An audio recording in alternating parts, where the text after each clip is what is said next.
Welcome to Getting Gamers, your guide to understanding the gamers in your life. I am your host, Juke. My pronouns are they, them. And I am Perf. My pronouns I, he, him. And today we're going to talk about a little rant on anti-gamers. Yeah, anti-gamers. But before we go, let's turn the tables around. Juke, what have you been playing lately? I have been playing Dota 2. Damn! Isn't it my favorite game? So, for the listeners out there, the day that we're recording today is the day after Valentine's Day. And my Valentine's Day surprise to Perf was to secretly learn Dota 2 behind his back with the help of his friends because it's one of his favorite games. And on Friday, so on the 12th, I surprised him and we played with his friends and we basically spent the whole Valentine's Day weekend playing Dota. It was fun. It was very cute too. I wasn't expecting this, and I totally didn't cry when I learned what you've been doing in my bag.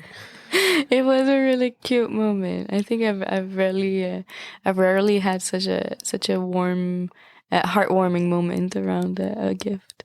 Just before we go into deeper in the subject, how did you live your fast-paced learning of the game? How did it happen on your side of things? I think for me it was really intense because I knew that the game was complicated before going into it, and then when I told the guys that I wanted to learn Dota to surprise you, they were all like, "Oh," and they all found it really cool, but they kept telling me like, Juke, like it's a hard game. It's a really hard game. And so when I sat down and I realized how hard it was, other than people just telling me, I kind of panicked, and that's what I was actually talking about that with Zik today, that he texted me because I've been posting things about Dota and I made a meme about Dota. So Zik texted me and he's like, "Are you okay? Just checking. Did he capture your soul? Did he steal your soul or something?" Then I answered, "Yes, about 2 years ago." I'm melting right now. You guys can't see it, but I'm melting. Zik was like, I was expecting exactly that answer.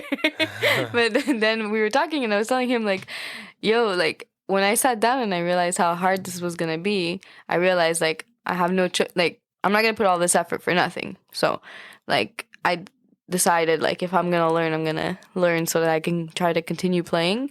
And so it kind of made it easier to learn because then like I was like everything I learned, I just submitted it in my brain as like the new thing to do. So as soon as you showed me the hotkeys for the courier, which was a big problem I had, then I just took it right away. And like one of the heroes I was doing, you were like, "Oh, you're getting good at doing this one thing while running away." And I was like, "Yeah, well, I'm just like submitting it in my brain as like fact," and trying to just replicate the behavior. Yeah, and since I'm like, I think in a sense, because I've never played a MOBA before, it kind of helps me, but because people who've played other MOBAs, they're having assumptions from other MOBAs, but I have no experience, so everything I know about MOBAs, apart from the few things I knew from from Heroes of the Storm, everything I know about MOBAs comes from Dota 2, and so like, I can just submit this like brand new information. I don't have to change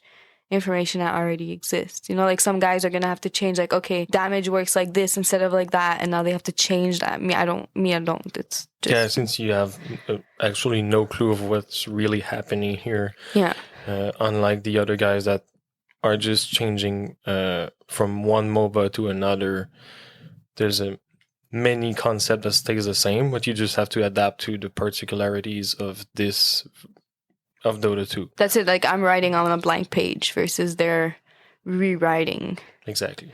So, but it's still hard. Like it's still really hard. But I'm pleasantly surprised at how fast you've been learning. Yeah, I feel like I'm kind of proud. I learned fast, and I can play. Like I play with the bots, like with the robots, but against the computer basically for.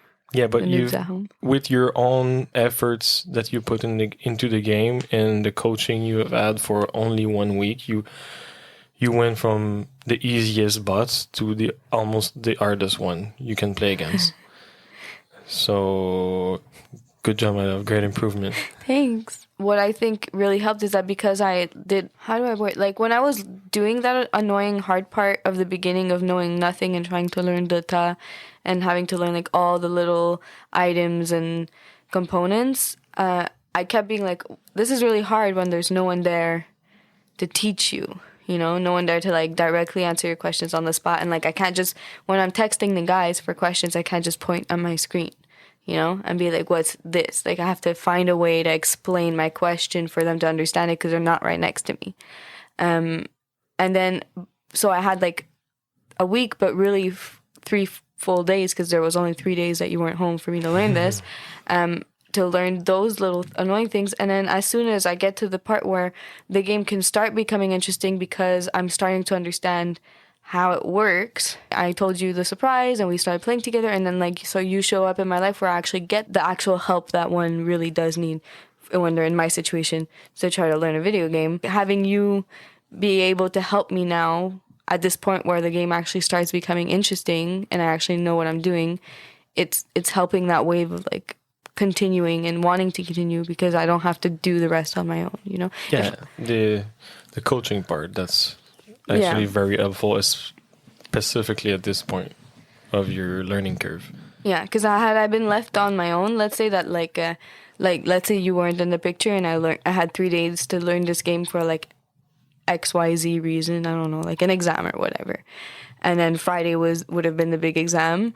Then after that, I don't think it would have continued if I had to just continue on my own. Yeah, it's been an amazing journey and a fun journey, and I think your friends are really surprised. They are, but of course you're in for a very bumpy ride with Dota 2. I will be there at every bumps. I appreciate it. I think it was a great journey because Zivi helped me, which listeners have met on this podcast many times and we'll see many times again. But then other friends of Perfs that I wasn't so close to really at all. And that now I feel like we have this little like connection of like they helped me learn Dota and I learned a game that they really love and it's fun. It's a nice experience. Social experience with gaming.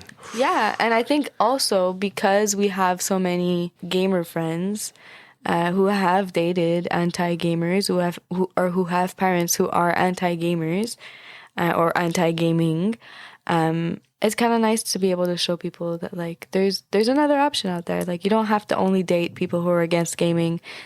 You can find partners that are like gonna want to know about your world, and even if they're not gamers, they can still care and be interested and be nice about it. You know. Yeah, true. And I was about to tell, like, if you yourself are an anti-gamer, this episode might not be for you, but actually it might be very helpful for you to gain perspective about the gaming habits or hobby from your partners. Yeah. Well, to give context a little bit, like we're in COVID times right now. Perf and I currently live in Montreal. We have curfew. We're not allowed to see people. The quarantine here is still very intense. And that means that we don't really have people that we can interview. And we really struggle with the distanced Zoom video call interviews. Like we're beginner podcasters. It's already hard enough to interview someone. And then to have it with lag, it's just so intense. So we were racking our brains because we really want to dish out episodes every 2 weeks for you guys. That's what we're here for. And we want to continue building this community. But we didn't have an interview, and this is a topic that's just been on our mind, and we kind of needed to vent. So I think there's going to just be a new segment on our show where once in a while we're going to need to vent, and it's going to be, some episodes are just going to be more that casual, laid-back style where we kind of allow ourselves to get a little heated about certain topics once in a while, which is why Perf just said, if you're an anti-gamer, this episode might not be for you, just because it might be triggering for you.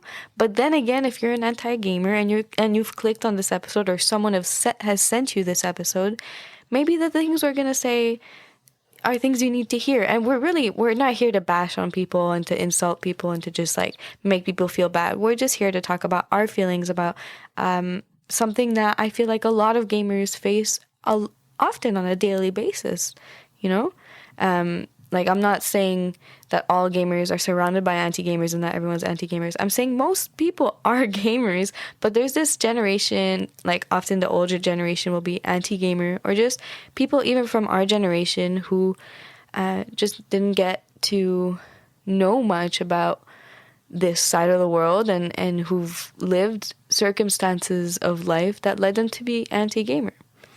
And for the anti-gamers that would receive this episode as some information or perspective, it's not meant to trigger you. I think it would mean that this particular gamer cares about you and he wants you to learn about some part of his life that you might have been denying or not respect in certain ways. So I would encourage you to be extra careful while listening to this episode. Yeah, and I would go as far as to say, like, if a gamer in your life has sent you this episode and asked you to listen to it, this is their attempt at opening a line of communication with you.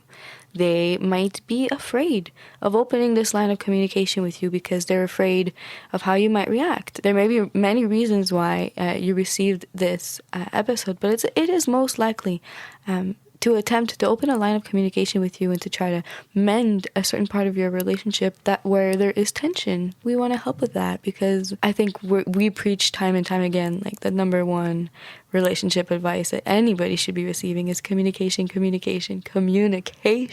I do believe that there's a lot of gamers out there that actually struggle with communication in general. So that just reinforced the idea that if he's sending you anything that comes from us, that means he's caring about your way of seeing him.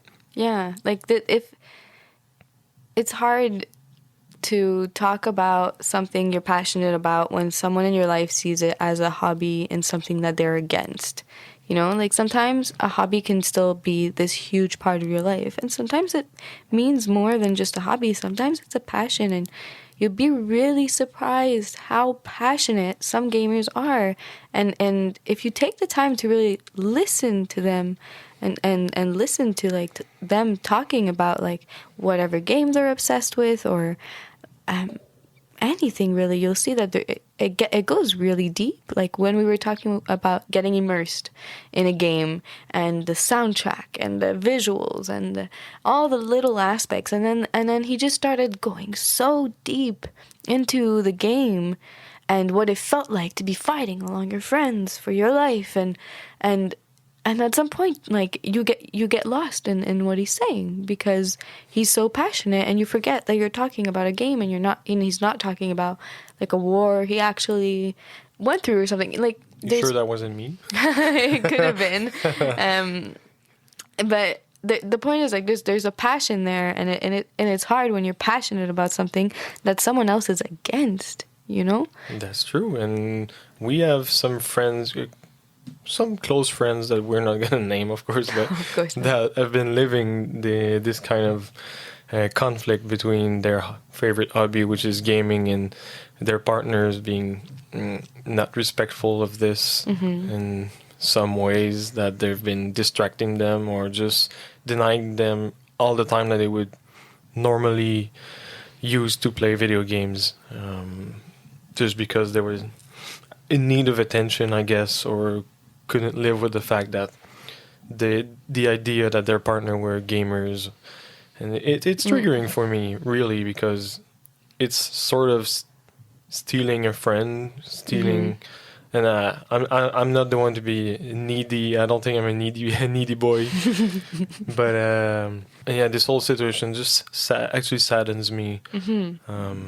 Well, especially because you've seen, like, you have friends who are currently in that situation, but you've also have friends who have been in that situation. So it's like this thing where you're like, from my experience of what I watch you go through in these roller coasters of your friends dating these anti-gamer partners, is that, like, you're finally get your friend back because that one relationship crashed, let's say, and then you guys are finally, like, a group again, and then another friend dates someone, and then that person ends up being an anti-gamer, and then you're back in this whole circle of, like, every, like, gamer has had a friend that's dated an anti-gamer and then yet might end up dating an anti-gamer again, like themselves, even though they saw their friend go through it, like they're gonna somehow just fall in love anyways, and then find out the person's against gaming, and it's like this whole thing over and over again, Yeah, sometimes there's,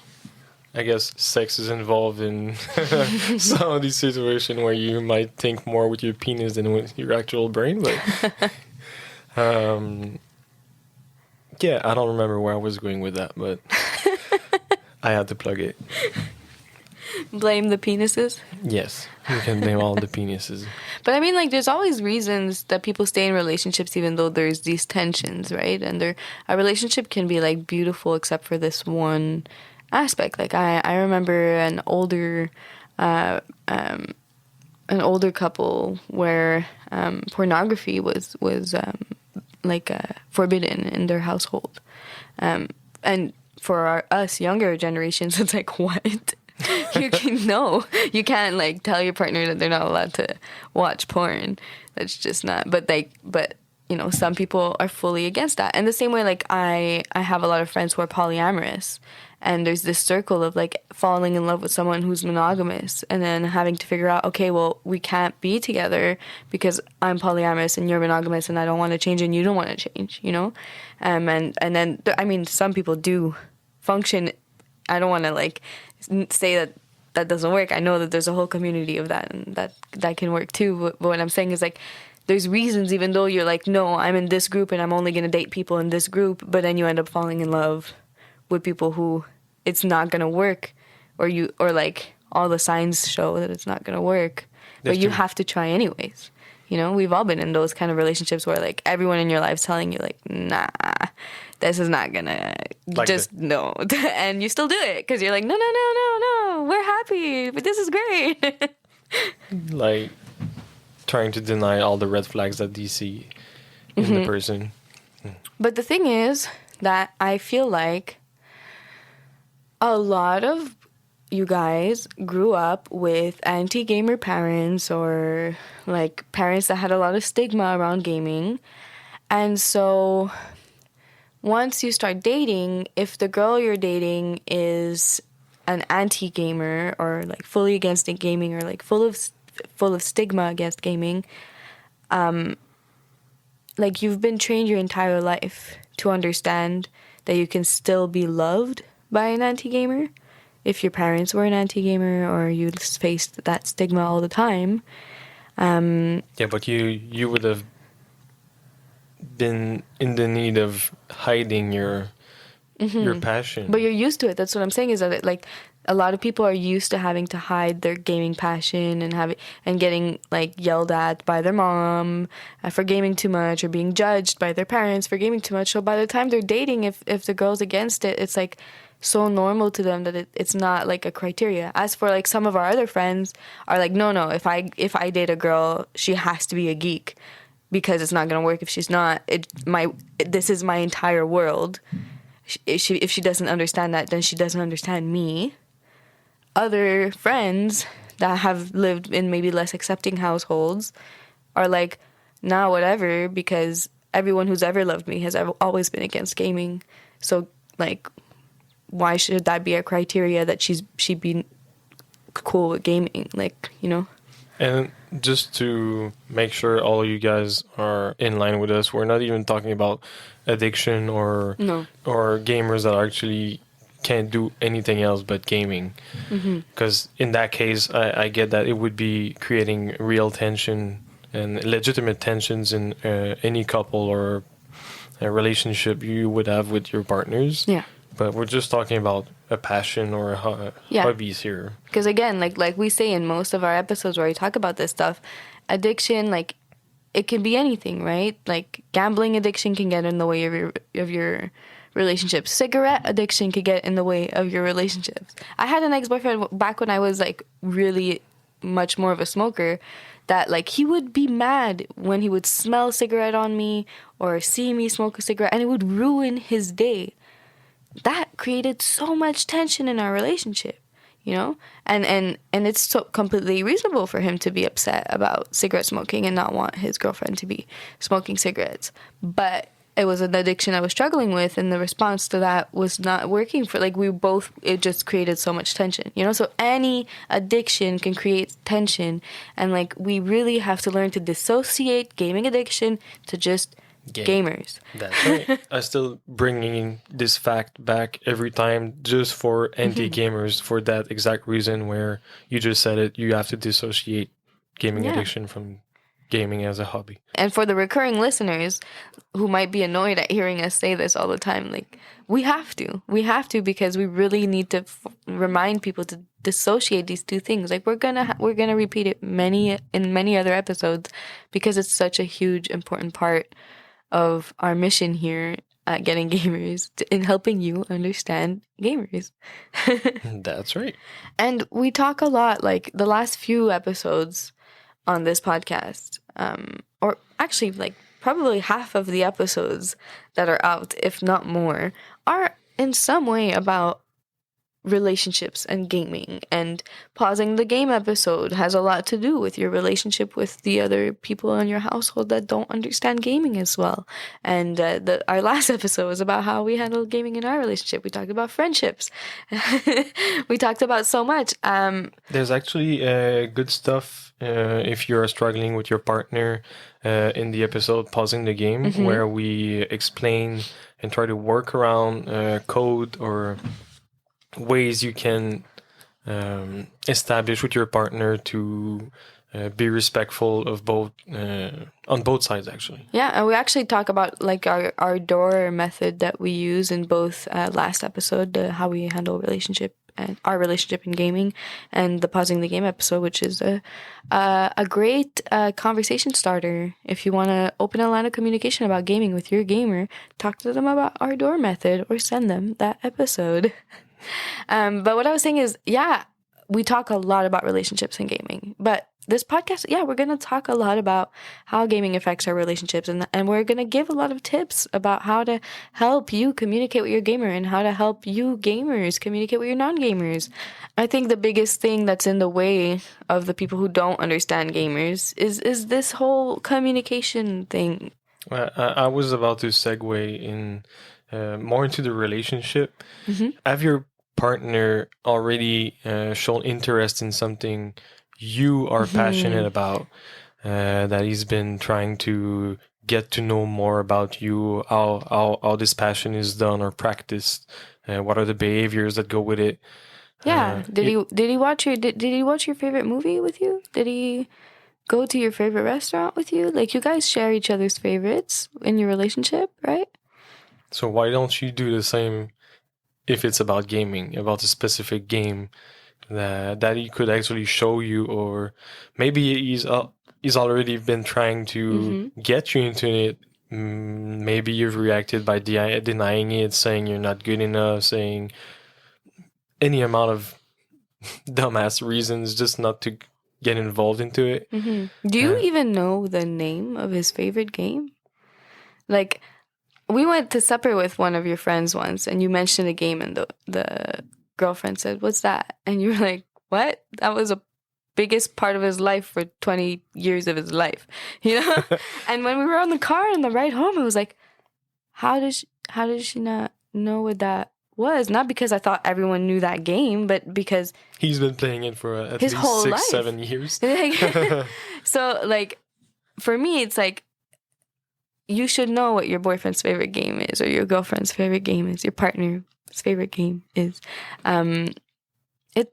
You should at least know what it's called and, like, ask what it's about. Like, these are things you should know. If he knows what your favorite movie is, then you should know what his favorite game is. Just showing that you care about what he likes too. He's gonna love it. You don't even have to be good at the game. I don't think in his mind he's gonna think or anticipate that you will become a pro player at any given game. You just want to be with you, share some good time with you. Yeah, and humans as a whole like showing off when they're good at something. And the fact that you're bad at this game allows them to show off how good they are. And it just creates a wholesome moment. Like, everyone likes to show how good they are at something, even if it's not something important, you know? Like, I like to show my cartwheels to people, and they're not that great, but I like showing them. I like doing cartwheels. So it's the same thing. Like, the fact that you're bad is only going to make the experience better for the two of you, because he gets to show off how good he is, and you get the whole experience of them teaching you something, which in a relationship is a really beautiful moment when your partner gets to learn how to teach you something, and like you guys learn how to communicate in that way of like, I had to teach Perf how to crochet once just for fun, and it made my brain work so hard to try to find the words for someone who was completely noob to like knitting and crocheting or anything like that. It was such a mental exercise, and it was fun to really experience how bad you were at it. I'm not gonna comment.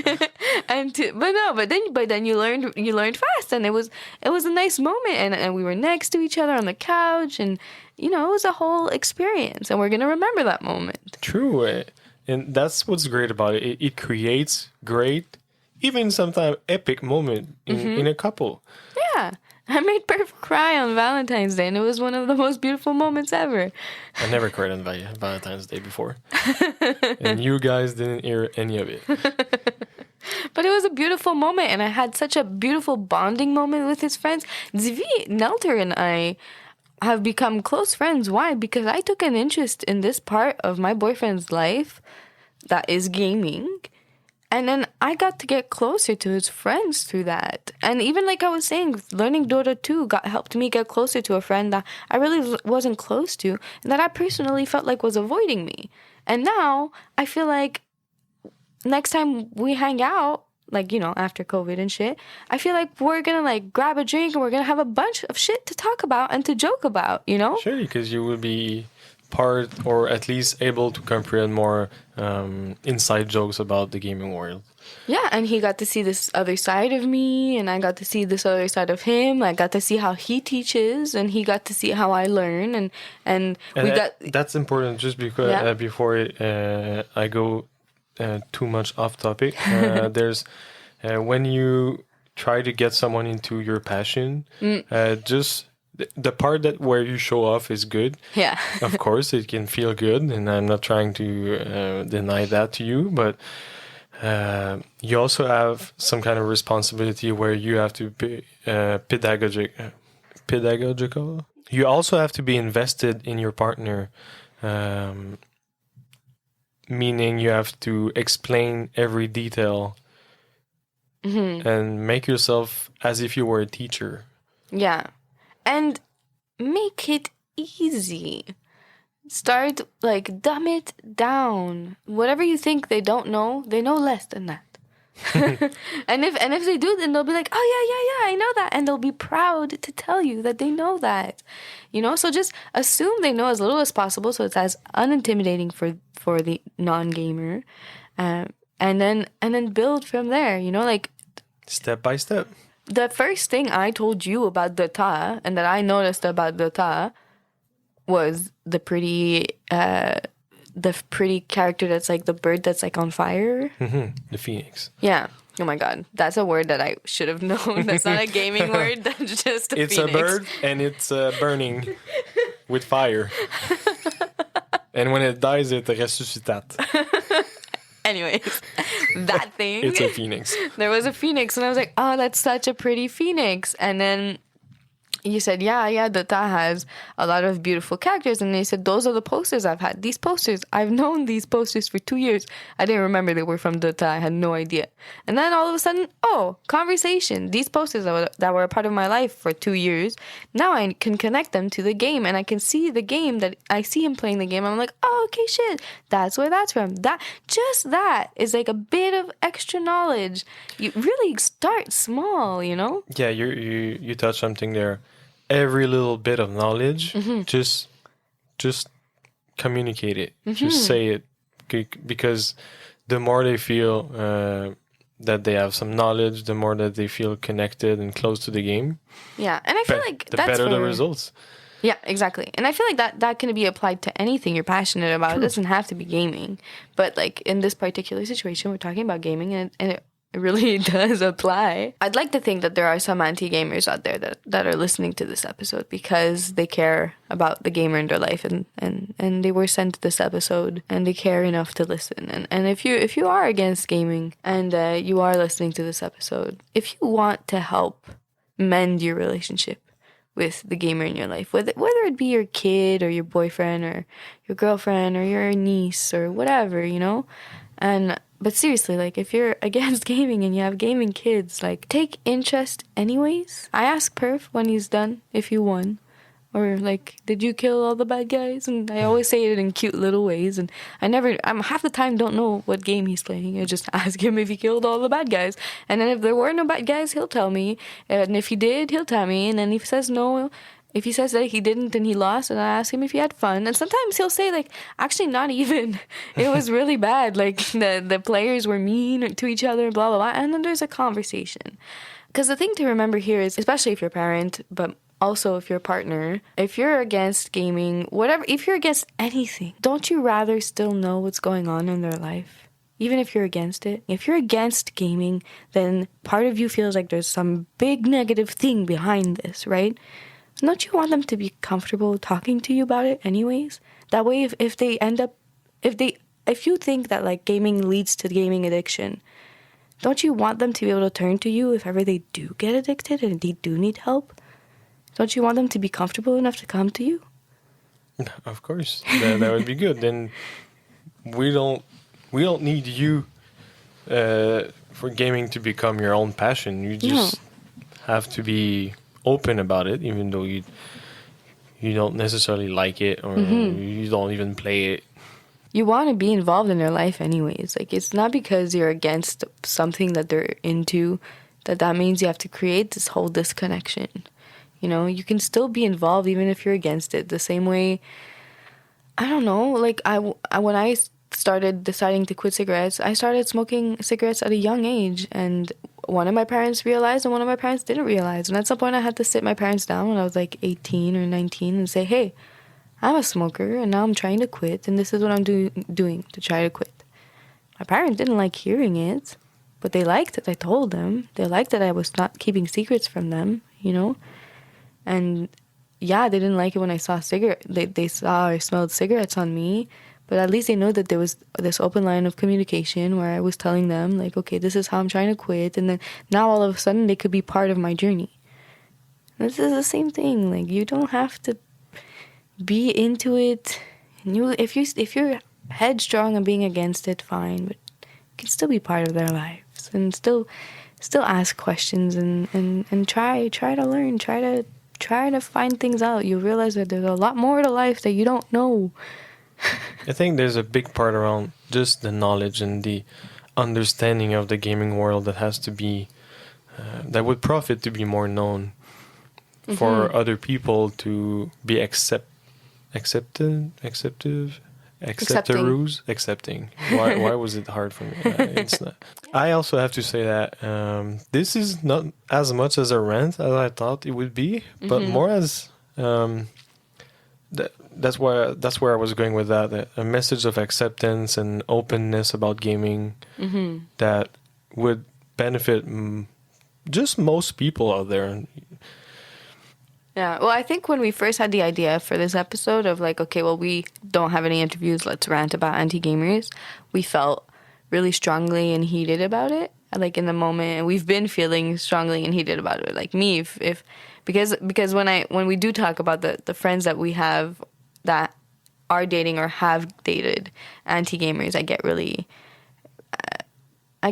like heated about it. It really pisses me off because these are, like, good guys. Same. I was feeling we were in the moment, so that way. Yeah. That's why the renting part came out, but yeah, but yeah, because they're good guys, and they don't deserve to be living that. All these tensions for what? I don't know.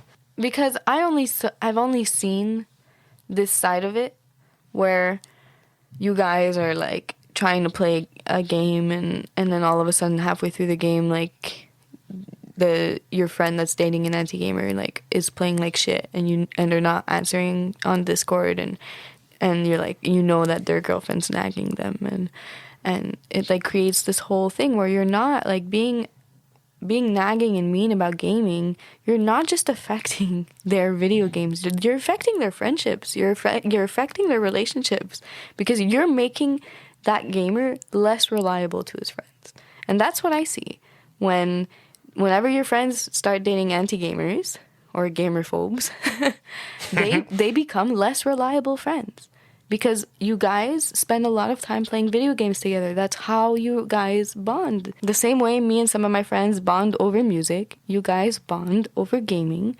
And every time they date anti-gamers, they become less reliable friends. And so, yeah, we feel heated because these anti-gamers, they affect more than they think, because they're refusing to understand, or they're not even trying to understand. Because if they did try to understand, then they would see how it's way bigger than just playing a video game, just wasting time and frying your brain cells. They would see that it's socializing, that it's building friendships, team building, like benefits on your brain, helping you get better memory, helping you strategize better, helping you with better impulse control. It is such a huge thing.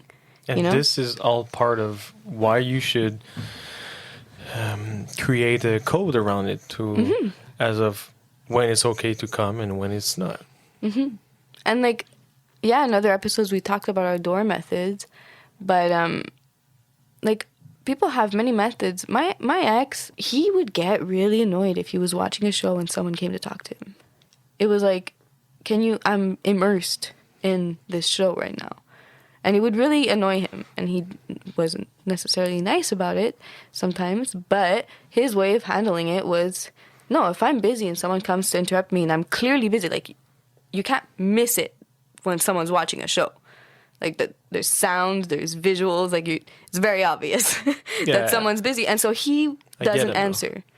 Like, he doesn't answer. If you're going to interrupt him in the middle of a show, in the middle of something so obviously of I'm busy, he's not going to acknowledge your existence. He won't even look at you. I get that, though. Because I do have some situation where I had friends that, or even people I was living with, that I was listening at a show and this situation happened, and he's just trying to start a conversation with you flat out in the middle of an episode, and I'm like, bruh, what the fuck are you doing right now? Do you see what I'm doing? Exactly. But I think it's a harsh way of going to just ignore someone and refuse to acknowledge someone.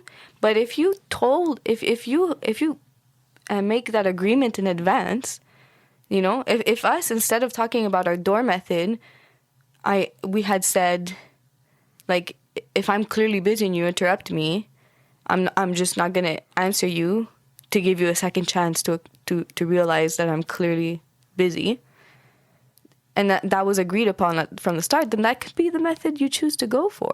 You know, like me, when I was dating that guy, I understood really fast that that's how he works. And so sometimes, because I'm an impulsive person, I would walk up to him and say something random and like useless, you know, not something that's like, you know, the bed's on fire or whatever, we need to run out of the house, but something stupid like, how was your day? And then he didn't answer me. I didn't get mad or be like, oh, he's giving me the silent treatment. I was like, oh, wait, there's clearly a TV on in front of me. The speakers are on. I'm hearing music and sound and people talking. What the fuck am I doing? I'm like, this is rude. What I'm doing is rude. What he was doing wasn't rude, especially since I knew that that's how he worked. You know, so there's a lot of methods that you can have. And I'm not saying the door method works for you. I'm not saying the ignoring the person works for you, but communication. But before I continue repeating myself a million times, because you know how passionate I am about communication. Yes, I do. I think we can end the episode here. I don't think there was any like gamer terms much in this episode, really. But if there were, you'll find the definitions on the glossary of getting gamers. So you guys can find our podcast on social media, on Twitter and on Facebook at Getting Gamers. And I'm going to plug myself again here because I love myself so much. Twitch.tv/perfectedl to see my beautiful face, most likely playing Dota 2. Yeah. And Juke, do you have anything to plug? Yeah, well, you can find me at Juke _ish. I'm on Instagram. I'm on Twitter and YouTube. We also have an Instagram for the podcast, which is getting_gamers. But yeah, it's hard to maintain this many social medias, so the Instagram is slacking. In any case, we love you guys and GG! GG! The artwork for this podcast was made by my dear friend Arielle. You can find her on Twitter @ProfitPossum, and you can find her on Instagram @ProfitOpossum. Our intro and outro song is made by David Thesleyan from ThesleyanStudios.com.